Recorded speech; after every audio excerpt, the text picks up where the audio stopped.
ওর জন্য আমার সংসার ভাঙছে। আরেকজনের জন্য যদি আপনার সংসার ভাঙে, এর মানে ওই সংসার কখনো আপনার ছিলই না। আপনার বউ বা জামাই যদি থার্ড কোনো ব্যক্তির জন্য আপনাকে ছেড়ে চলে যায়, মানে সেই ব্যক্তিটা কখনো আপনার ছিলই না।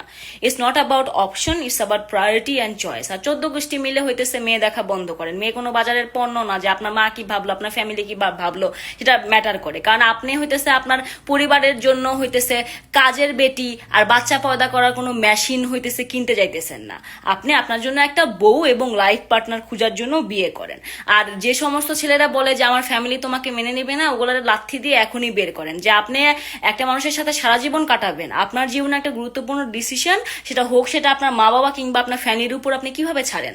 আর এত গুরুত্বপূর্ণ একটা ডিসিশন আপনার নিজে নেওয়ার যদি ক্যাপাবিলিটি না থাকে, এর মানে আপনার তো ডিসিশন মেকিং এর কোয়ালিটি আপনার ভিতরে নাই। সো এর মানে আপনি ইম্যাচিউর, অযোগ্য। সো আপনার কোনো কমিটেড রিলেশনশিপে যাওয়াই উচিত না। হ্যাঁ, আর ইউরোপ আমেরিকার থিওরি খুব সিম্পল। আমি একটা মানুষের সাথে থাকবো, আমি যদি হ্যাপি না থাকি তাহলে সেটা বাচ্চার জন্য, পরিবারের মুখের দিকে তাকায় 14 গোষ্ঠীর জন্য আমি তার সাথে একসাথে থাকবো না। এই জন্য তারা যদি একসাথে থাকে, থাকার মতো থাকে, হ্যাঁ, আর আমরা হইতেছে মানে কোনো রকমে একসাথে থাকি, দুজনই সাফার করে, কেউই ভালো থাকে না।